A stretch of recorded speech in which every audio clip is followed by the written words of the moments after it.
Welcome एपियंस। And last में हमने पढ़ा था क्या कि लिमिट है वो कैसे एग्जिस्ट करती है कि नहीं करती है, continuity of the complex function, differentiability of the complex function, और लास्ट में एनालिटिक कॉम्प्लेक्स फंक्शन, मतलब कि फंक्शन है वो एनालिटिक है कि नहीं। आपने ये सब पढ़ लिया होगा। और मैंने आपको एक दो स्टेटमेंट भी बताए थे शॉर्ट ट्रिक्स के लिए कि अगर z का पावर है वो आपको पॉजिटिव और इंटीजर पावर है प्रेजेंट फंक्शन में तो वो एनालिटिक है एवरीवेयर। और यहाँ पे हम देखते हैं कि अगर फंक्शन एनालिटिक है तो इसका हमें क्या क्वेश्चंस मिल सकते हैं, कैसे कैसे क्वेश्चंस हमें जीसेट में पूछे जाएंगे। ओके, तो condition for the complex function to be analytic, ये कंडीशन है जो कोची रीमन इक्वेशन के थ्रू नोन होती है। तो वो कंडीशन क्या है कि कोची रीमन इक्वेशन उसे बोला जाता है, और necessary condition and sufficient condition होती है। देखो, नेसेसरी कंडीशन आपको याद रखनी है, सफिशिएंट कंडीशन है वो आप कहीं पे यूज़ नहीं करने वाले हैं। ये आपको नॉलेज के लिए मैंने यहाँ पे बताया है, ये आपको सिर्फ दिमाग में रखना है, एक दो बार देख लेना है। लेकिन ये आपकी जो नेसेसरी कंडीशन है वो आपको प्रॉब्लम्स में बहुत ही ज़्यादा हेल्प करेगी।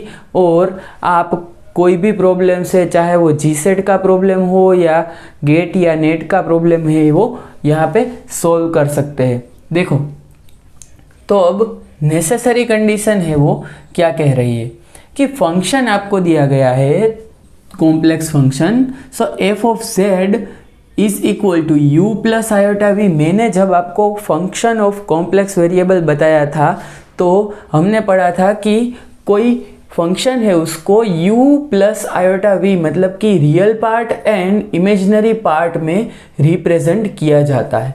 देखो, अब उसकी जो कंडीशन है वो क्या कंडीशन है कि कोची रीमन कंडीशन और नेसेसरी कंडीशन है वो क्या है कि अगर फंक्शन का रियल पार्ट का जो पार्शियल डेरिवेशन है with respect to x which is equal to the partial derivative of the imaginary part of the function with respect to y।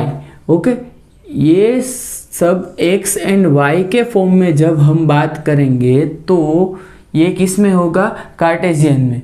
तो एक ये हो गया, और दूसरा भी सेम ही है लेकिन die you by die Y है which is equal to minus of die by D X of V, मतलब कि ये भी आपको सेम ही कंडीशन दिया गया है लेकिन इसमें रियल पार्ट है उसका पार्शियल डिफरेंशिएशन है with respect to y. Okay, और ये जो कंडीशन है वो किस में है, कार्टेशियन में। किस में है, कार्टेशियन कोऑर्डिनेट में, कार्टेशियन में है ये कंडीशन। और दूसरी यहाँ पे जो कंडीशन दी है, die u upon die r is equal to 1 upon r die v upon die theta. देखो, यहाँ पे एक बार मैं बता रहा हूँ, इसे डेल भी बोल सकते हैं, डेबा भी बोल सकते हैं और डाई भी बोल सकते हैं। सो यहाँ पे हम डेल या डेबा या डाई कुछ भी यूज़ करके बोल सकते हैं। ओके, देखो ये है पार्शियल डेरिवेशन है, और यहाँ पे आर है, थीटा है, यहाँ पे भी थीटा है, आर है, मतलब कि आर एंड थीटा है वो किस में आते हैं, आपको पता ही है कि जब आर एंड थीटा की बात होती है तो वो किस में आ जाता है भाई, पोलर कोऑर्डिनेट में। किस में आ जाता है, पोलर कोऑर्डिनेट में। अब आपको ये सब आता है, मतलब कि ये पोलर कोऑर्डिनेट किसे कहते हैं, उसमें कौन कौन से जो आर एन थीटा है वो आते हैं। सो आर एन थीटा है, 5 है, ये सब पोलर कोऑर्डिनेट्स है। तो आपने अगले लेक्चर से वो अच्छे से देखे होंगे तो ही आपको पता चलेगा ये कार्टेशियन है, ये पोलर है। अब आती है सफिशिएंट कंडीशन। देखो ये कंडीशन है उसका मैं यूज़ भी करके आपको प्रॉब्लम से, कितने सारे प्रॉब्लम्स है वो हम यहाँ पे सोल्व करेंगे कि ये कंडीशन है वो दोनों यूज़ हो रही होगी। अब सफिशिएंट कंडीशन क्या है कि die you by die x, die you by die y and die you by c die v by die x and die v by die Y है वो क्या होना चाहिए, continuous function of x and y होना चाहिए। वैसे ही यहाँ पे die you by die r, die you by die theta, die v by die r and die v by die theta है वो भी continuous function of r and theta होना चाहिए।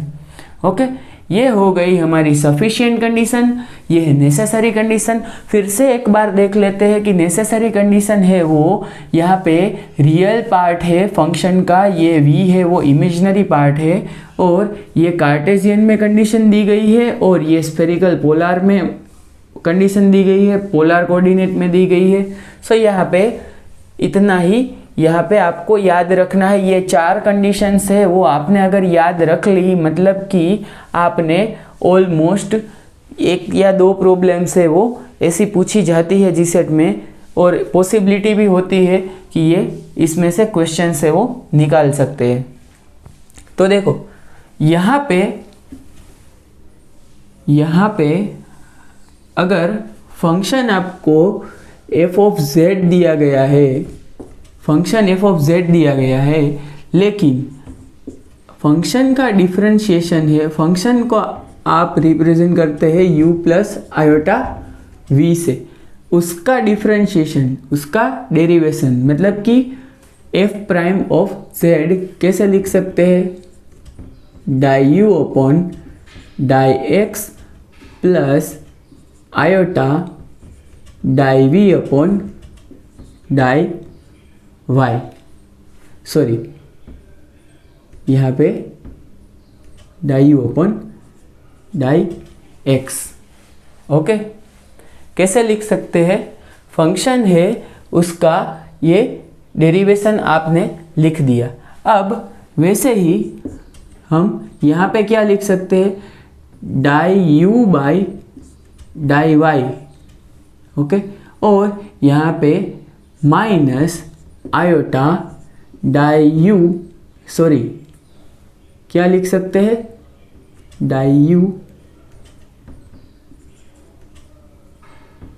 यहाँ पे v आएगा, यहाँ पे आएगा die y।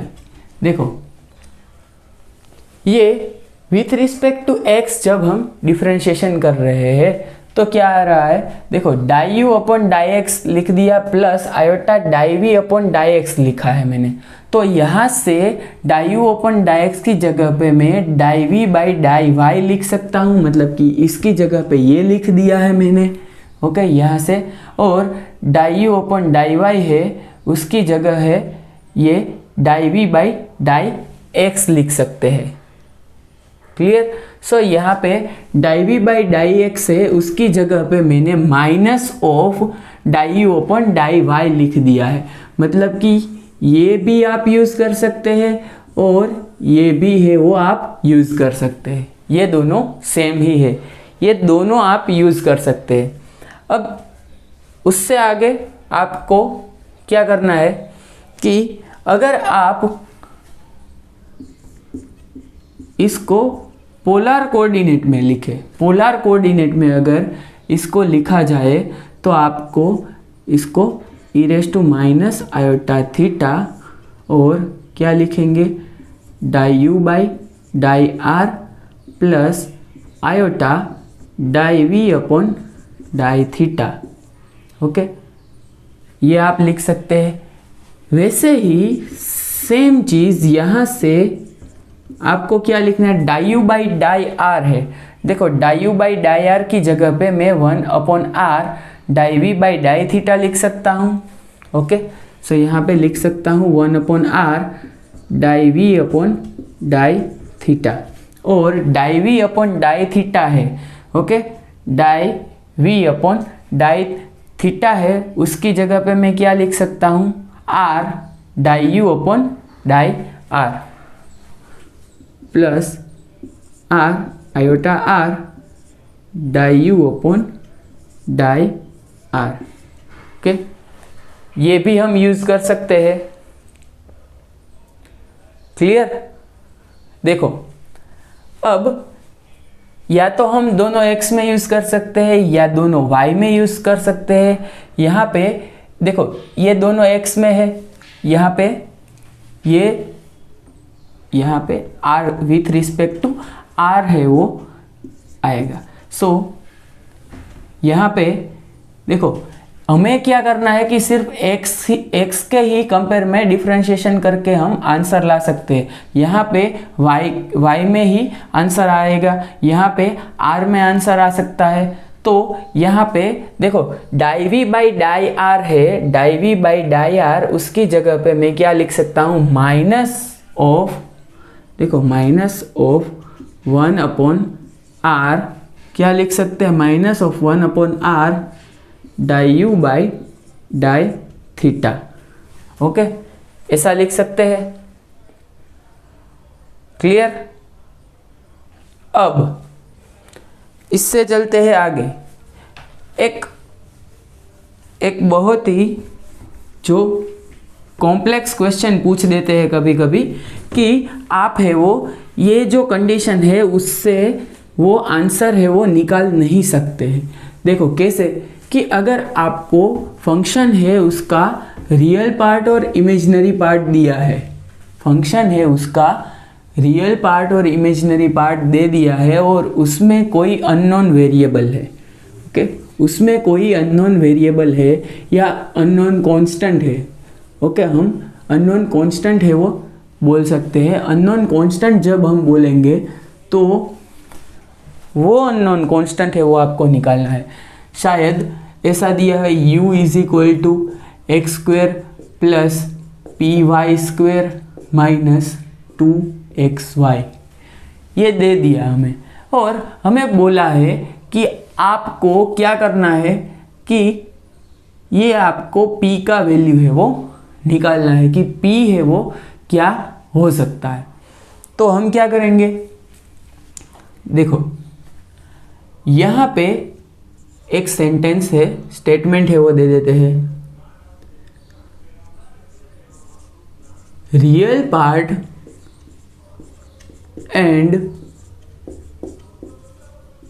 imaginary part of complex function, part of any complex function satisfies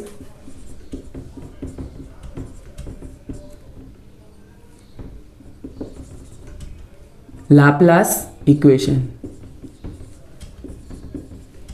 अब आपको ये नया वर्ड आ गया, लाप्लास इक्वेशन क्या है। देखो लाप्लास इक्वेशन है del square u is equal to 0। यहाँ पे हमने रियल पार्ट ले लिया है और del square v is equal to 0, ये हो गया हमारा रियल और इमेजिनरी पार्ट का लाप्लास इक्वेशन।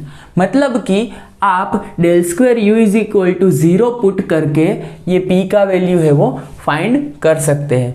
देखो अब इसका एक्सप्लेनेशन है वो कैसे हम देखो डेल स्क्वेयर है वो बेसिकली क्या है, die square by die x square plus die square by die y square plus die square upon die z square.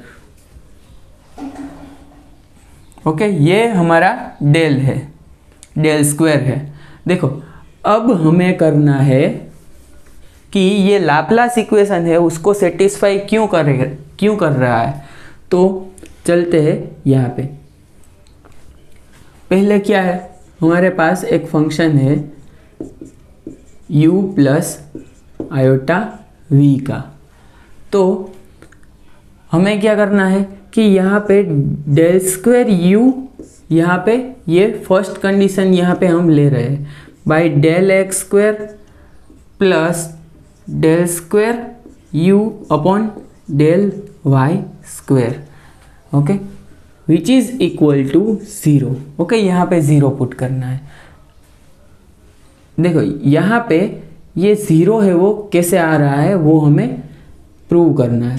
तो देखो आपको ये डेरिवेशन की कुछ ज़रूरत नहीं है, सिर्फ आपको यही याद रखना है कि del square u is equal to 0 and del square v is equal to 0।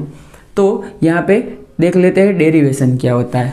तो इसे हम ऐसे लिख सकते हैं die by die x of die you by die x, and इसे लिख सकते हैं die by die y and die u upon die y. अब यहाँ पे आपको पता है, वीडियो रिवाइंड करके देख लो कि die u upon die x है, उसकी जगह पे हम लिख सकते हैं die v upon die y, and यहाँ पे देखो die by die y, and यहाँ पे die u upon die y की जगह पे लिख सकते हैं minus die v by die x. Okay, ऐसे हम लिख सकते हैं। तो अब क्या आ जाता है कि del square v upon del x del y, and ये minus del square v upon del x del Y.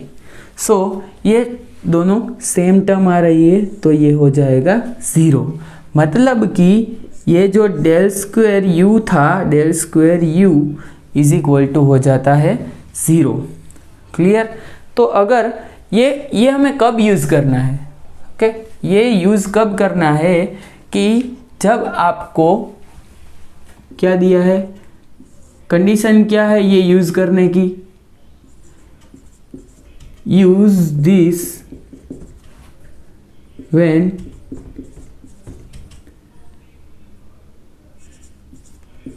some unknown constant are there, constant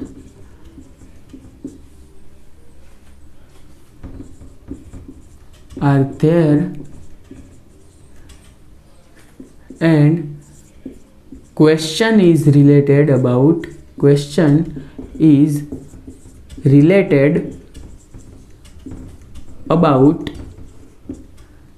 to find the constant। देखो क्वेश्चन में अननोन कांस्टेंट लाइक पी दिया गया है, तो वो आपको अगर फाइंड करना है तो वहाँ पे आप ये यूज़ कर सकते हैं। ओके, देखो यहाँ पे यूज़ कर लो, del square u is equal to, यहाँ पे x का डबल डिफ्रेंशिएशन करेंगे तो क्या आ जाएगा, इज इक्वल टू 0। तो die by die x square, okay, of x square plus p y square minus 2xy, and same thing die square upon die y square x square plus p y square minus यहाँ पे 2xy। Okay, ये आप solve कर लो कि यहाँ पे x की respect में 2 टाइम्स डिफरेंशिएशन करेंगे तो सिर्फ आ जाएगा 2, क्योंकि x स्क्वायर का डिफरेंशिएशन होता है 2x, एंड अगेन उसका डिफरेंशिएशन हो गया 2। ओके, यहाँ से ये y का differentiation with respect to x हो जाता है 0। यहाँ पे माइनस ये माइनस 2xy का differentiation with respect to x हो जाता है 0, ये भी 0 हो गया। और यहाँ पे क्या बचा, x square plus p y square. देखो एक्स स्क्वायर का हो जाता है 0 with respect to y, and p y square का हो जाता है प्लस 2p। ओके, क्योंकि y स्क्वायर का हो गया ओनली 2। ओके, इसका फिर से हो जाता है 0। सो यहाँ पे हमारा आंसर क्या गया, 2p is equal to 2, so p is equal to 1। Okay, so p is equal to 1 आपको मिल रहा है। और क्वेश्चन होता है कि find the unknown constant p from the given complex function, and the real part of the complex function is given by u is equal to x square plus py square minus 2xy. So okay, then you can use this equation for the solution and find the answer. Okay, so आप ये कब use कर सकते हैं, मैंने बोल दिया कि कोई अननोन कांस्टेंट आपको दिया गया है तभी आपको ये यूज़ करना है। ओके, और ये जनरलाइज वे है कि कब आपको यूज़ करना है ये आपको याद रखना है, वरना जो क्वेश्चन है उसको सोल्व करने में आप थोड़ा टाइम लगेगा। अदरवाइज ये आपको पता है तो इजीली आप क्वेश्चन सोल्व कर सकते। टॉपिक है हमारा मिलने थॉमसन मेथड। ओके, देखो अगर क्वेश्चन है आपको दिया गया है इफ, ये मिलने थॉमसन मेथड हम कब यूज करेंगे, if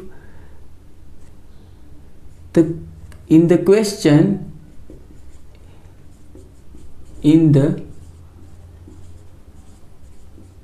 question real part or imaginary part is given, real part or imaginary part is given, imaginary part of complex function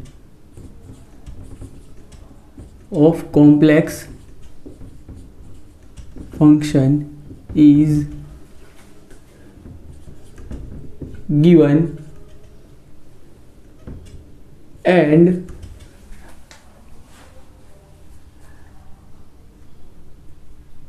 they asked for the function, okay, function f of z, okay, मतलब कि u और v आपको given होगा और आपको पूछा गया है कि f ऑफ z है वो आपका क्या होगा। u और v आपको दिया गया होगा और f ऑफ z है वो क्या होगा वो आपको बताना होता है, तभी हम ये मिलने थॉमसन मेथड है उसको यूज़ करेंगे। ओके, मिलने थॉमसन मेथड है उसमें हम दो टाइप्स की मेथड पढ़ेंगे। देखो दोनों मेथड में कुछ डिफरेंट नहीं है, लेकिन क्वेश्चन है वो कैसे दिया गया है और क्वेश्चन है वो किस फॉर्म का है उसके टाइप से ही हम मेथड है वो यूज़ करेंगे। u और v गिवन होगा और f ऑफ z है वो आपको फाइंड करना होगा। देखो अब शुरू करते हैं हमारी मेथड के। फर्स्ट कंडीशन क्या है, फंक्शन है वो एनालिटिक होना चाहिए। कैसा, एनालिटिक फंक्शन है वो एनालिटिक होना चाहिए और एनालिटिक फंक्शन है वही आपको फाइंड करना होगा।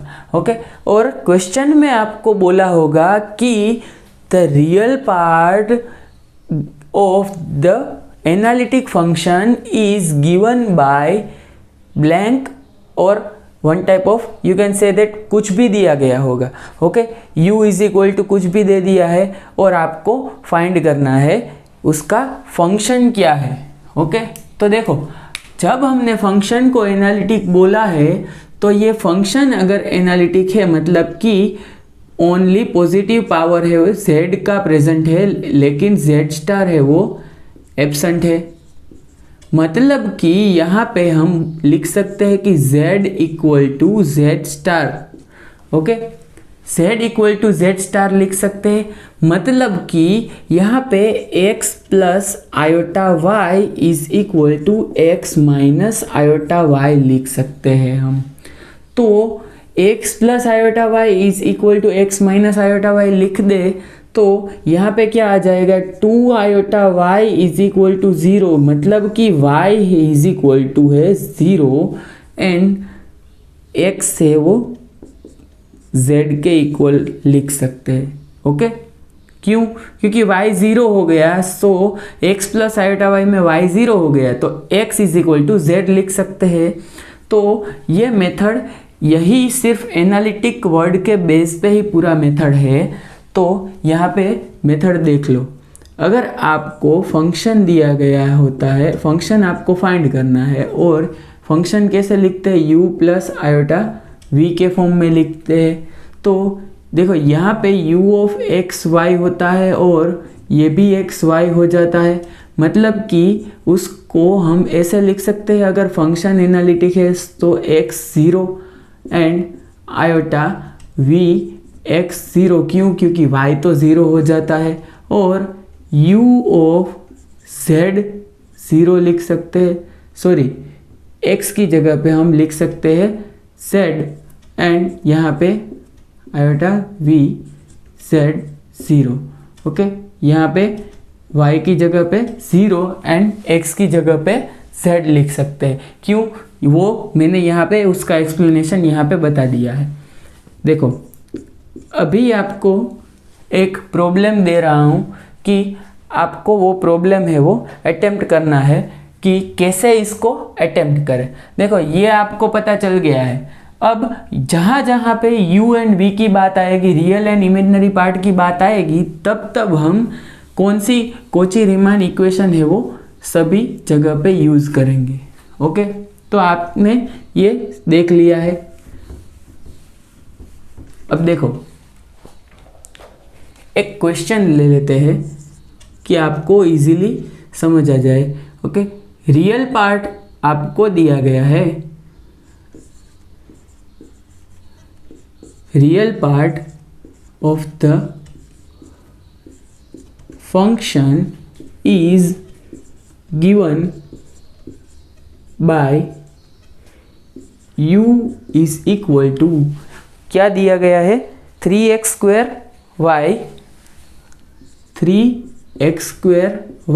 माइनस y क्यूब और प्लस 2x² माइनस 2y², ऐसा आपको दिया गया है। Then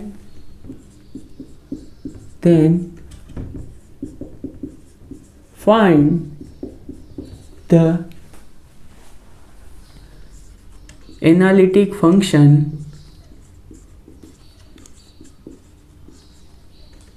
f of z। Okay, तो देखो, हमें रियल पार्ट दिया गया है x एंड y के फॉर्म में, और हमें complex function f of z है वो फाइंड करना है। तो फर्स्ट स्टेप हमें क्या करना है? हमें कोची रीमान CR इक्वेशन है वो पता होना चाहिए। तो देखो, यहाँ से die u upon die x is equal to die v upon die y, ये हम कह सकते हैं। यहाँ पे ये सॉल्यूशन हम लिख देते हैं, स्टार्ट करते हैं। देखो, एक फंक्शन आपको फाइंड करना है तो उसके लिए क्या चाहिए?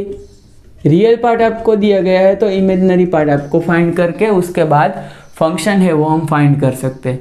देखो, अभी हम रियल पार्ट और इमेजिनरी पार्ट के बीच का रिलेशन कहाँ से लाएंगे? जो नेसेसरी कंडीशन है वहाँ से।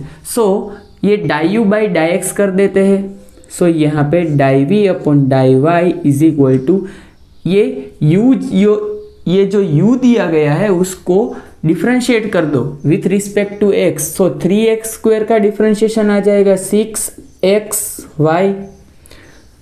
उसके बाद डिफ्रेंशिएशन आ जाएगा y का विथ रिस्पेक्ट टू x 0, और जो ये 2x² है उसका हो जाएगा 4x। ओके, इसका हो जाएगा 4x, और अगेन y का हो जाएगा 0।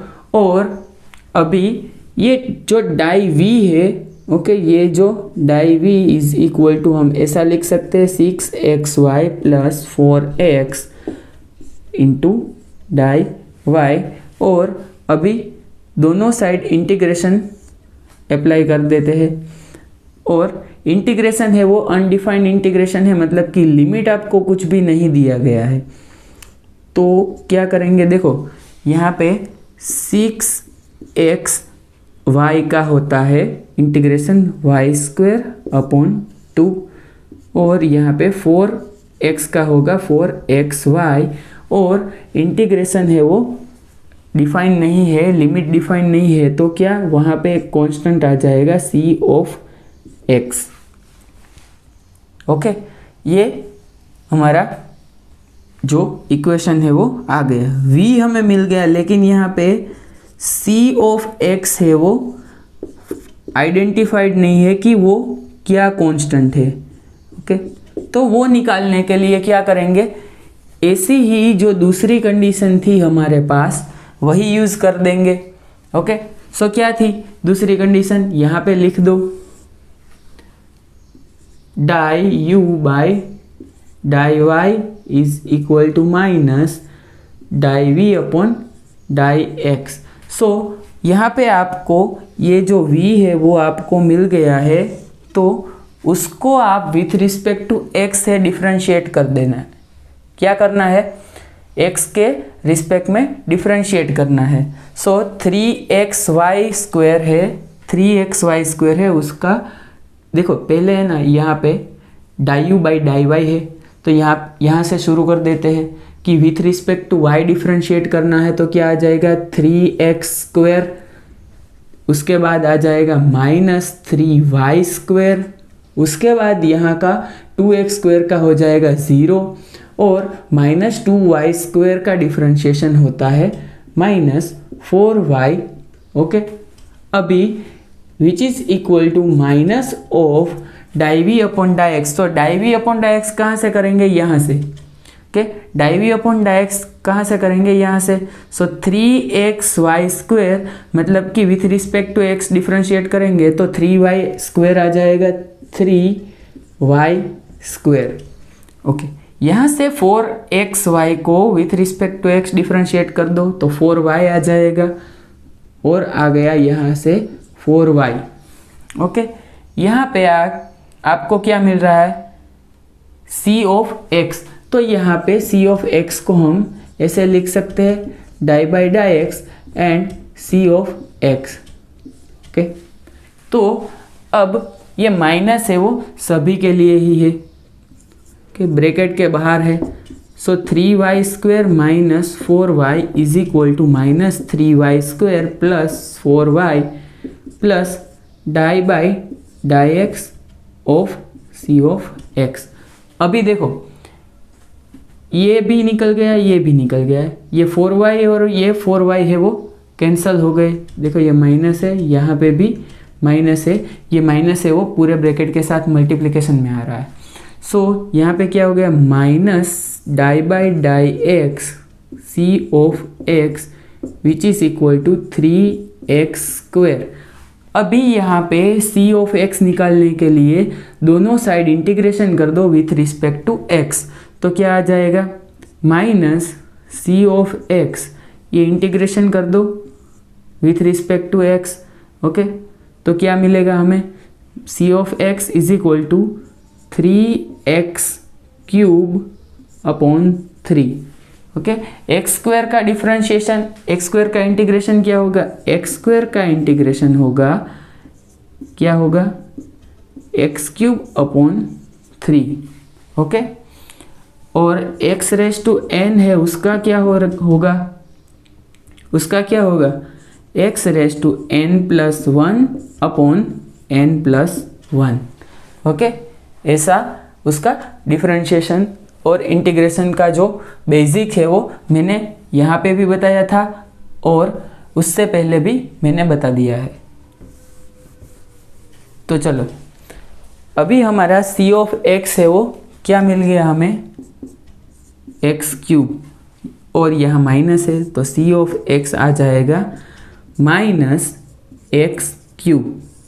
ओके, सो ये यहाँ पे पुट कर देते हैं तो हमारा v है वो फाइनल क्या आ जाएगा, imaginary part 3xy square plus 4xy minus x cube. Okay, ये हमारा इमेजिनरी पार्ट आ गया। तो हमें पता है कि इमेजिनरी पार्ट हमारे पास है, रियल पार्ट हमारे पास है, तो अब हम फंक्शन है वो लिख सकते हैं। ओके, तो इतने तक लिख लो। ओके, यहाँ पे मैं ये इरेज कर दे रहा हूँ।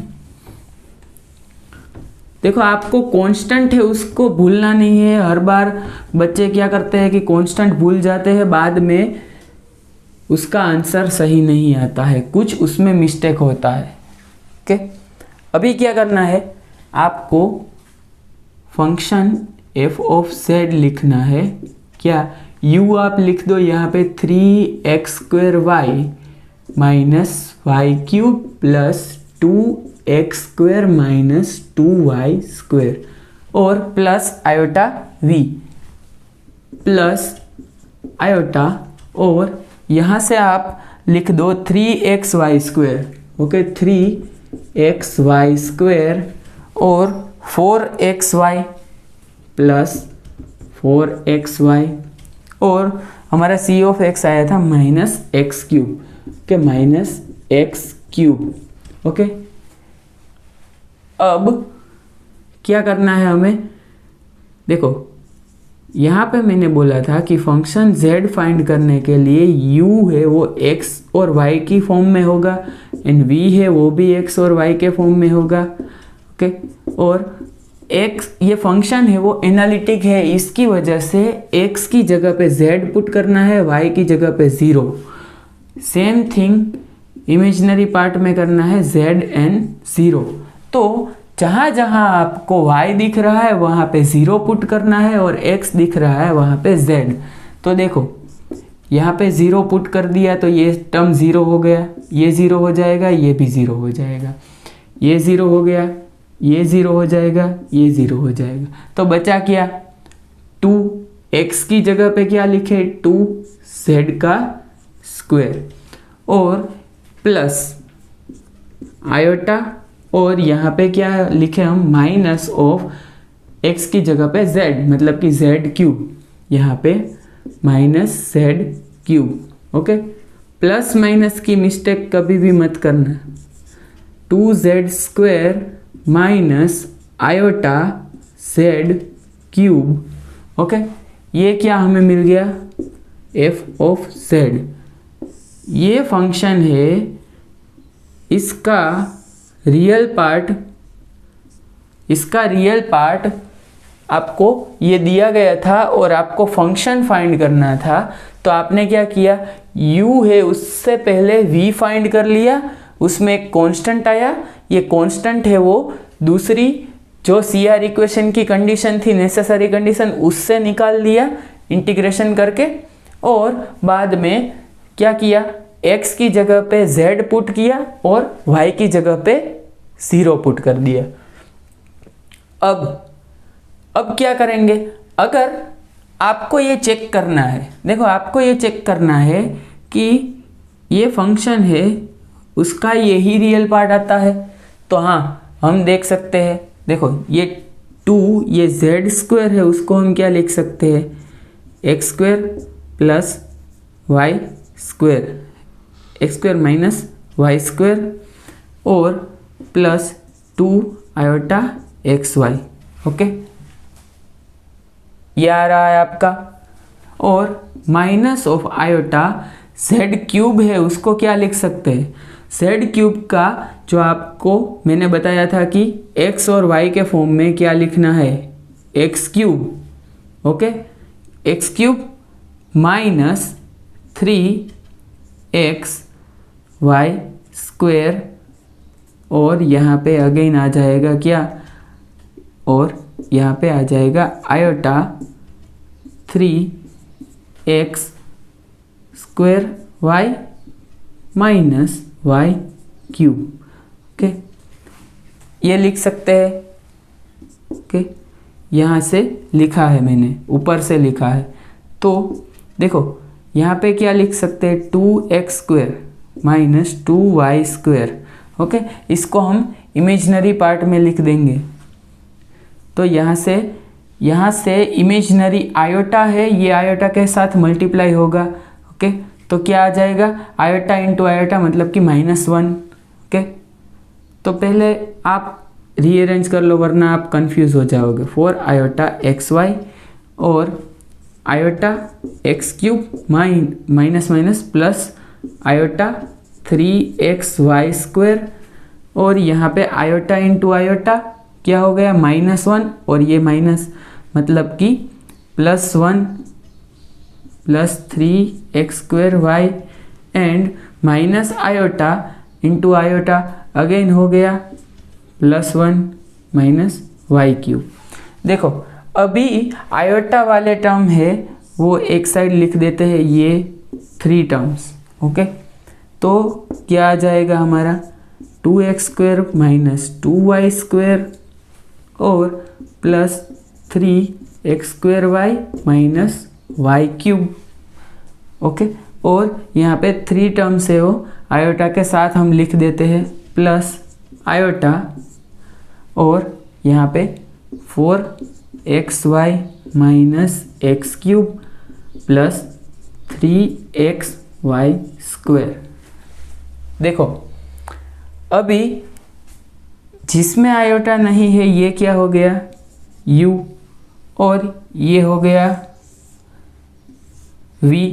तो देखो हमें u दिया गया था ना, यहाँ पे 2x² माइनस y² है, हाँ, उसके बाद 3x² है, सही है, माइनस y³ है, सही है, मतलब कि ये जो हमने प्रोसीड किया है वो सही है, ये फंक्शन भी सही है, और ये इमेजिनरी पार्ट हमें मिला था वो भी सेम ही है। देखो 4xy minus x³ and 3xy²। Okay, आप इस तरह से भी चेक कर सकते हैं, और इसका मैं शॉर्ट ट्रिक बताऊंगा कि आपको कैसे, अगर रियल पार्ट दिया है तो डायरेक्टली आप फाइंड कर सकते हैं फंक्शन विद इन 2 और 3 स्टेप। जैसे जैसे आप प्रैक्टिस करेंगे वैसे आपको फंक्शन है वो इजीली फाइंड आउट हो जाएगा। तो आपको मैं थोड़े क्वेश्चन है वो होमवर्क में देने वाला हूँ, जो कि आपके एप्लीकेशन में आपको PDF मिल जाने वाला है। तो देखते हैं मिलने थॉमसन मेथड नंबर 2। देखो मेथड नंबर 2 और मेथड नंबर 1 है, उसमें डिफरेंस कुछ नहीं है। आपको कौन से टाइप का क्वेश्चन पूछा गया है उस पे आपको देखना है। मिलने थॉमसन मेथड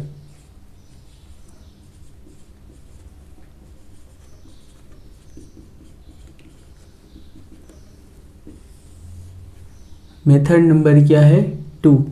देखो आपको अगर u दिया गया है, मतलब कि रियल पार्ट दिया गया है और इमेजिनरी पार्ट आपको निकालना पड़ रहा है, क्योंकि आपको फंक्शन फाइंड करना है, और आपको पता है कि फंक्शन है वो बन रहा है u n v से। तो अगर आपको डायरेक्टली u से ही फंक्शन फाइंड करना है तो आप मेथड नंबर 2 का केस 1 यूज़ कर लो।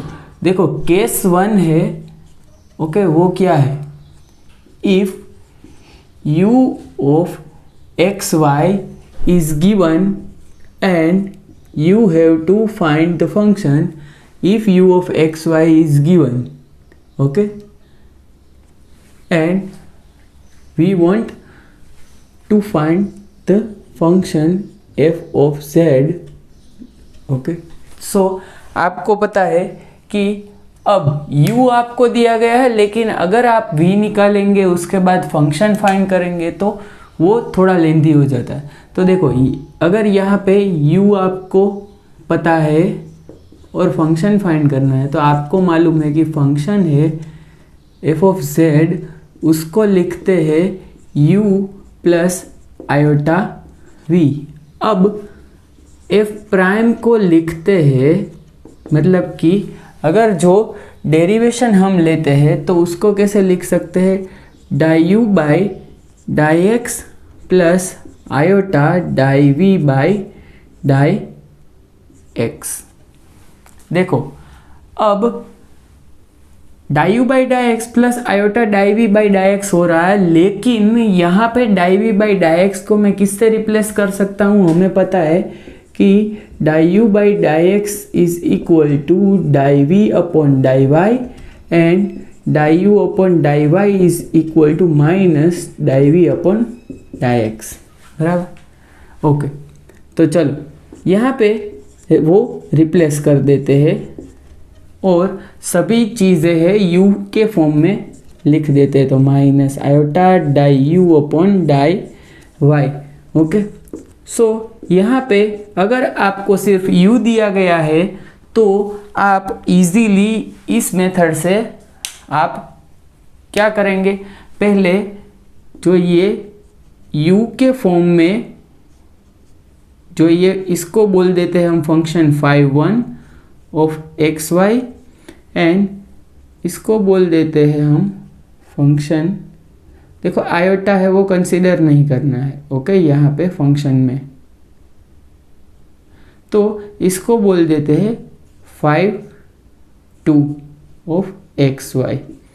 तो फाइनली हमारा एफ प्राइम जेड अगर हमें लिखना है, f prime of x y है, ओके यहाँ पे, और हमें लिखना है तो क्या करेंगे,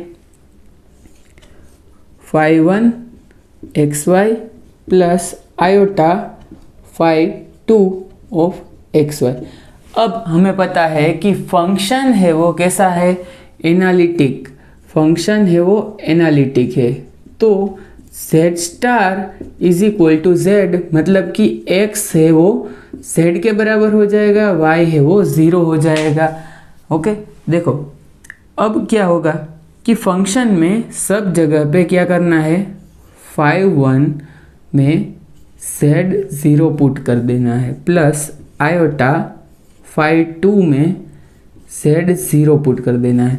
और ये हमें मिल रहा है क्या, फंक्शन का जो डिफरेंशिएशन है f प्राइम वो मिल रहा है। सो अगर हमें फंक्शन चाहिए तो क्या करना होगा, f प्राइम को एक बार इंटीग्रेट कर दो विथ रिस्पेक्ट टू z। सो यहाँ पे हमें फंक्शन चाहिए, ये फंक्शन का डेरिवेशन है और ये फंक्शन है, तो क्या करना होगा, हमें ये जो 5 1 है z 0 के फॉर्म में, और यहाँ पे जो ये 5 2 है, ओके ये 5 2 है z 0 के फॉर्म में, ओके उसको इंटीग्रेट करना है। ओके, उसको क्या करना है, इंटीग्रेट कर देना है dz में। देखो तो आपको 3 स्टेप्स फॉलो करना है, सिंपली 3 स्टेप्स। एक तो आपको ये चीज़ याद रखनी है, ओके, कि f प्राइम ऑफ z है वो कैसे लिखा जाएगा, सिर्फ u के ही फॉर्म में। ओके, u के फॉर्म में कैसे लिखा जाएगा, die u upon die x minus iota die you by die y. देखो अभी आपको इसका केस 2 में यहीं पे ही लिख के आपको बता दे रहा हूँ। ओके, केस 2 है वो यहीं पे ही लिख देते हैं। ओके, यहाँ पे केस 2 में सिर्फ चेंजेस क्या है, if v is given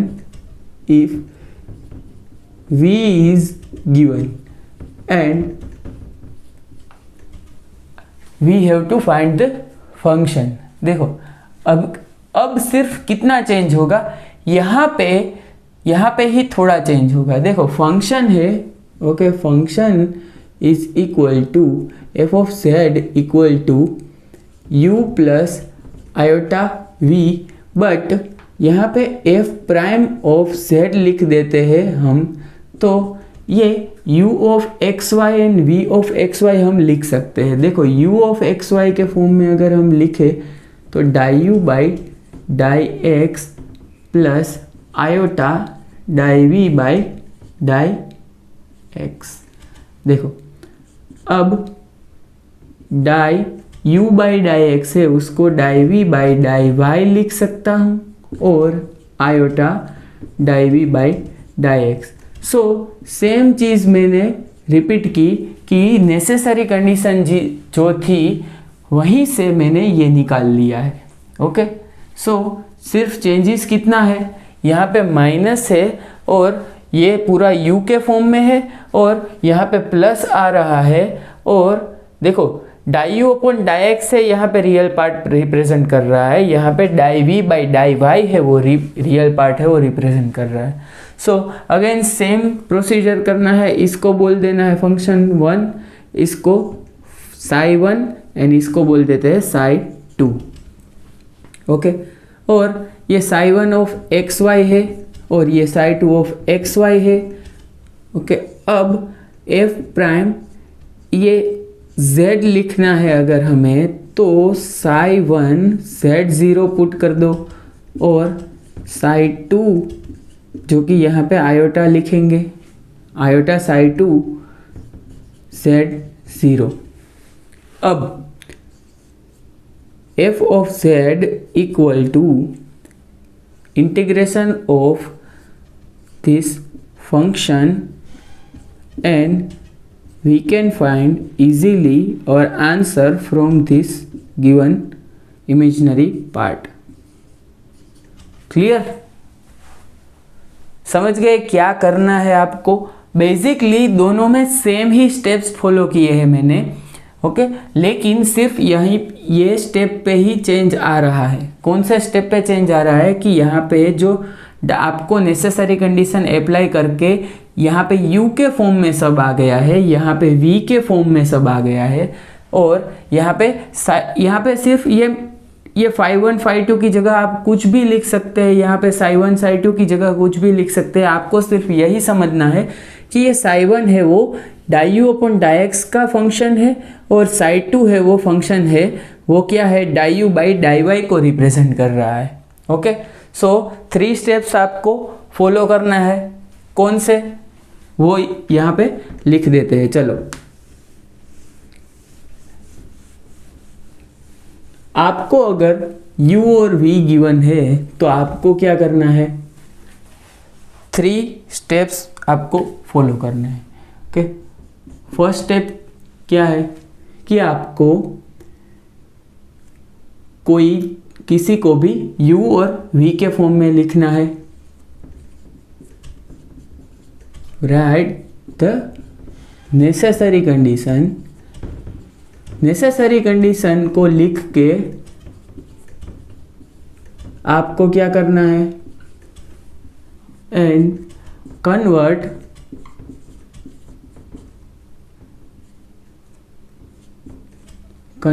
the function in the form of u or v, in the form of u और v। ओके, u और v के फॉर्म में कन्वर्ट करना है, मतलब कि आइदर पूरे के पूरे इक्वेशन में u आना चाहिए, आइदर v आना चाहिए। सो ये u का इक्वेशन है और v का इक्वेशन यहीं पे ही मैंने लिखा था। देखो, अब उसके बाद क्या करना है, die you by die x है, die you by die x find कर लो। ओके, find die you by die x and die you by die y, इतना फाइंड कर लो। ओके, ये फाइंड कर लिया, ये फाइंड कर लिया।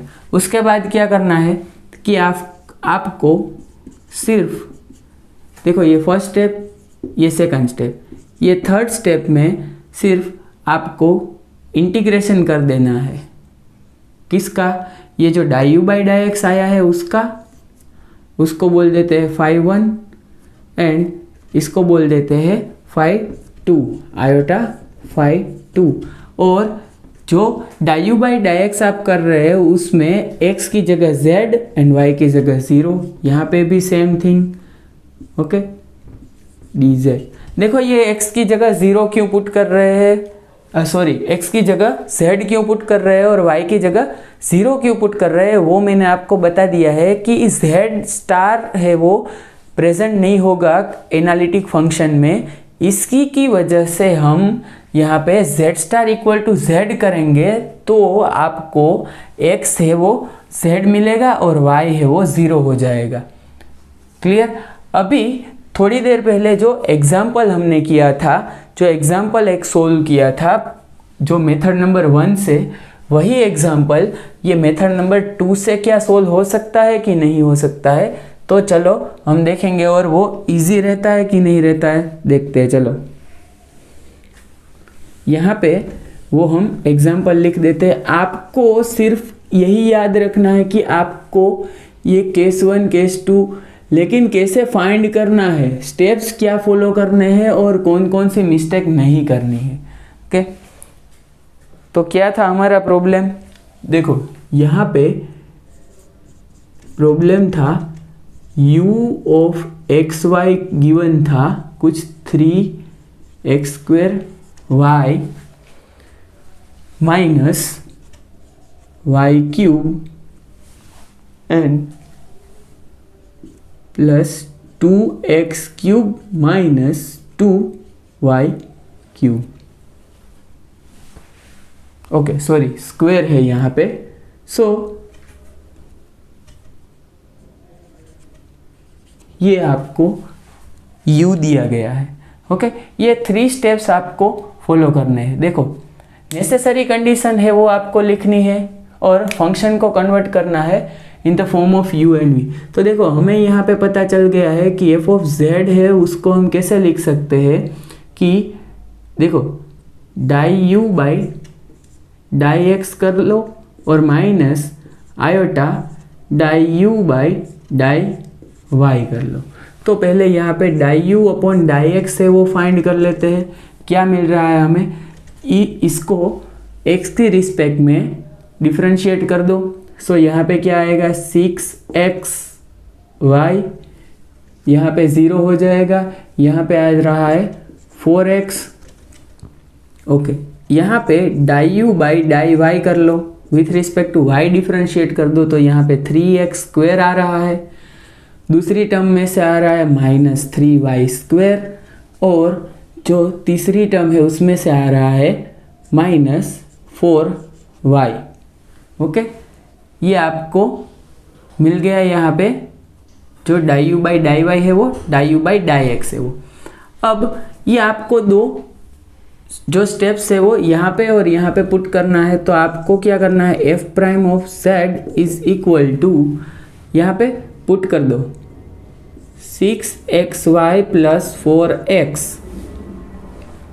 और plus iota 3x square minus 3y square minus 4y। Okay, ये आपका अभी ये एक स्टेप हो गया। ओके, और इसको क्या करना है, इंटीग्रेट करना है विथ रिस्पेक्ट टू dz। तो f ऑफ z आपका क्या आ जाएगा, integration of this phi1 plus iota phi2, and आपको यहाँ पे x की जगह पे z पुट करना है, y की जगह पे 0 पुट कर देना है। तो चलो यहाँ पे x की जगह पे क्या करना है, z पुट। तो एक बार आप यहाँ से आगे आप इजीली सोल्व कर सकते हैं, एक बार आप अपना ट्राई कर लो। देखो, अगर हम यहाँ पे x की जगह z पुट कर देते हैं, y की जगह 0, तो ये हो गया 0, और यहाँ पे 4x मतलब कि 4z आ गया। यहाँ पे प्लस आयोटा और यहाँ पे 3x स्क्वायर है, मतलब कि आयोटा 3z स्क्वायर आ गया, यहाँ पे 0 आ गया। अब इसको डिफ्रेंशिएट करना है। ओके, इसको आपको इंटीग्रेट करना है with respect to z। Okay, देखो अब आपको इंटीग्रेशन ले लो 4z plus iota 3z square. Okay, यहाँ पे आपको माइनस करना है, माइनस। ओके, देखो यहाँ पे माइनस है, क्लियर, यहाँ पे माइनस कर देना है, और इंटीग्रेशन है with respect to dz। So f of z equal to, इसका इंटीग्रेशन क्या होगा, 4z का इंटीग्रेशन होगा 4z square by 2, 4z square by 2 minus iota 3z cube by 3। Okay, तो इसका आंसर क्या आ गया, simple 2z square minus iota z cube. तो देखो, और ये इंटीग्रेशन है, देखो ये इंटीग्रेशन है वो कैसा था, लिमिट यहाँ पे डिफाइन नहीं है। ओके, सो यहाँ पे कोई कांस्टेंट है वो k लिख दो। ओके, कोई कांस्टेंट है वो k यहाँ पे लिख देना है। मतलब कि आपको क्या करना था कि 2z square minus iota z cube, जो कि हमारा आंसर था वो फर्स्ट मेथड से यहाँ पे आया था, वो सेम ही है। देखो, फर्स्ट मेथड और सेकंड मेथड से आंसर डिफरेंट नहीं आ रहा है, मतलब कि दोनों मेथड आप कहीं पे भी यूज़ कर सकते हैं, और मेथड कोई भी यूज़ करो आंसर तो एक ही आना चाहिए, वरना कोई एक मेथड यूज़ करेंगे तो 24 आंसर आ रहा है, उसके बाद जो दूसरी मेथड से वो है 25 आ रहा है। सो ऐसा नहीं होता है, मेथड कोई भी यूज़ कर लो आपका आंसर सेम ही आएगा। लेकिन हमें क्या करना है कि शॉर्टेस्ट मेथड कौन सा है, ईजीएस्ट कौन सा है वो देखना है। तो देखो यहाँ पे आपको ये दो बार डिफरेंशिएशन और एक बार इंटीग्रेशन परफॉर्म करना पड़ा।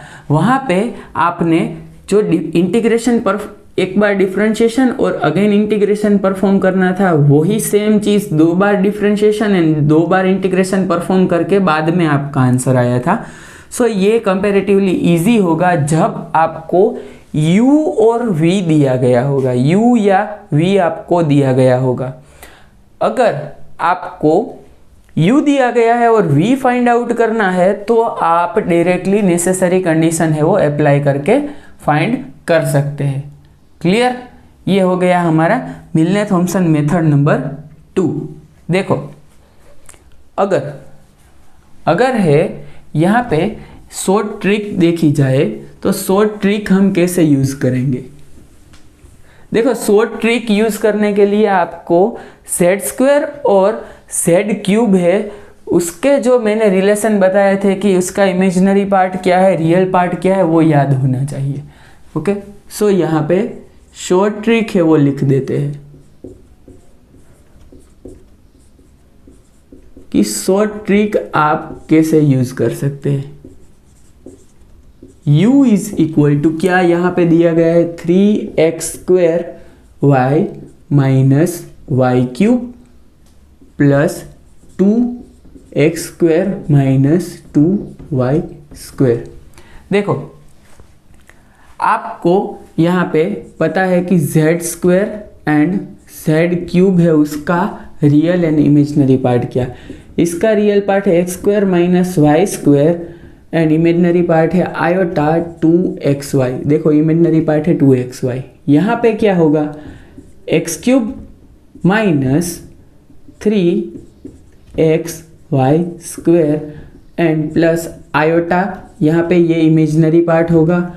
इमेजिनरी पार्ट क्या है 3x² y माइनस y³, ये हो गया इमेजिनरी पार्ट। देखो ये दोनों आपको पता है तो आप इजीली यहाँ से डायरेक्टली यहाँ पे फंक्शन ऑफ z है वो लिख सकते हैं। देखो u है आपको दिया गया 3x² y माइनस y³, ये रिलेशन है वो यहाँ से हमें निकालना है शॉर्ट ट्रिक के। ओके, शॉर्ट ट्रिक के लिए देखो 3x² y माइनस y³ है वो आपको दिया गया है। तो देखो मैं आपको बता रहा हूँ कि अगर ये है वो z³ का कैसा पार्ट है। देखो ये z³ का इमेजिनरी पार्ट है। अगर इमेजिनरी को हमें रियल में कन्वर्ट करवाना है, ओके, इमेजिनरी है उसको रियल में कन्वर्ट करना है तो उसके साथ क्या करेंगे multiply with iota. Okay, iota के साथ मल्टीप्लाई करने से इमेजिनरी है वो रियल में कन्वर्ट होता है। तो देखो मतलब कि यहाँ पे मैं आयोटा z³ लिख दूँ तो ये क्या हो जाएगा iota x³ minus 3xy² and यहाँ पे आयोटा इंटू आयोटा हो जाएगा minus 3x² y minus y³। देखो अब ये सेम चीज आ गई 3x² y माइनस y³, लेकिन यहाँ पे माइनस है यहाँ पे प्लस है। तो मतलब कि यहाँ पे अगर मैं दोनों साइड माइनस है वो मल्टीप्लाई कर दूँ तो ये क्या हो जाएगा, यहाँ पे माइनस आ गया। ओके, देखो यहाँ पे जो रियल पार्ट है वो भी हमें बाद में कंफर्म कर लेंगे। Okay, clear. और यहाँ पे ये माइनस मल्टीप्लाई कर दिया, इससे ये प्लस बन गया। तो अब ये हो गया है किसका माइनस आयोटा z³ का ये रियल पार्ट हो गया। सो यहाँ पे फंक्शन है उसमें माइनस आयोटा z³ है वो प्रेजेंट है। और दूसरा ये 2x² माइनस 2y² है उसको मैं ऐसे लिख सकता हूँ 2x² माइनस y²। देखो ये x² माइनस y² है वो किसका रियल पार्ट है z² का। तो यहाँ पे 2z² है इसमें प्रेजेंट होगा। सो यहाँ पे प्लस 2z² है वो यहाँ पे प्रेजेंट हो रहा है। तो देखो ये आंसर सेम ही है, 2z² यहाँ पे है plus and minus iota z³ यहाँ पे भी माइनस आयोटा z³ है।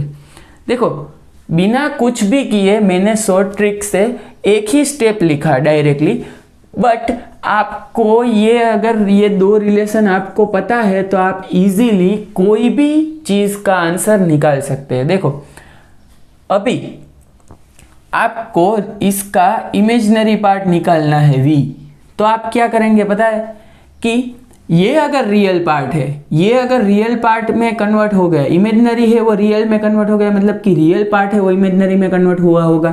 तो यहाँ पे माइनस आयोटा z³ वाला जो पोर्शन था उसका जो रियल पार्ट था वो क्या था ये, ओके। अब इमेजिनरी पार्ट कौन सा बन गया है, माइनस, देखो इमेजिनरी पार्ट है वो क्या बन गया है, minus of x³ minus 3xy², कि ये बन गया। और यहाँ से इमेजिनरी पार्ट क्या निकल कर आ रहा है, प्लस 2xy, ओके। मतलब कि जो प्रॉब्लम था इससे पहले हमने वीडियो में सोल्व किया था वो एक बार देख लेना। इसमें जो इमेजिनरी पार्ट आ रहा था वो क्या आ रहा होगा, 3xy² minus x³ plus 2xy, okay. सो ये मिल गया, ये भी मिल गया। सो आप ये शॉर्ट ट्रिक से कुछ भी फाइंड आउट कर सकते हैं, लेकिन आपको क्या पता होना चाहिए, ये z² एंड ये z³ है उसका रिलेशन, और आपको पता होना चाहिए कि अगर ये रियल पार्ट है और ये इमेजिनरी पार्ट में दिया गया है, देखो ये है imaginary part, 3x² minus y³ है वो इमेजिनरी पार्ट है किसका, z³ का, लेकिन वो दिया गया है यहाँ रियल पार्ट में। तो इसका मतलब है कि यहाँ z³ के साथ आयोटा मल्टीप्लाई हुआ होगा, और आयोटा यहाँ पे मल्टीप्लाई करवाते हैं तो माइनस आ जाता है, मतलब कि यहाँ पे माइनस आयोटा का आप मल्टीप्लिकेशन करेंगे तो ये माइनस आयोटा मल्टीप्लाई करेंगे यहाँ पे तो +1 आ जाएगा, और ये जो इमेजिनरी पार्ट है वो रियल पार्ट में कन्वर्ट हो जाता है। और आप इस तरह से अपना टाइम है वो बचा सकते हैं। और यहाँ से हम नेक्स्ट वीडियो में देखेंगे कि ऐसी शॉर्ट ट्रिक है वो दूसरी जगह पे भी अप्लाई करेंगे, दूसरे एग्जाम्पल पे भी अप्लाई करेंगे, और आपको जो क्वेश्चन यहाँ पे मैं दे रहा हूँ होमवर्क में वो आपको अपने तरीके से ही सोल्व करने हैं। किसी की भी आप क्लासेस में से किसी की भी आप बैच में से हेल्प कर सकते हैं और हेल्प ले सकते हैं अगर आपसे क्वेश्चन है वो सोल्व हो पा रहा है तो। अगर नहीं हो पा रहा है तो आप मैसेज है वो ग्रुप में डाल सकते हैं कि ये क्वेश्चन किसी को आता है तो वो मुझे बताए कि और हेल्प कर दे, ओके। मिलते हैं नेक्स्ट वीडियो में।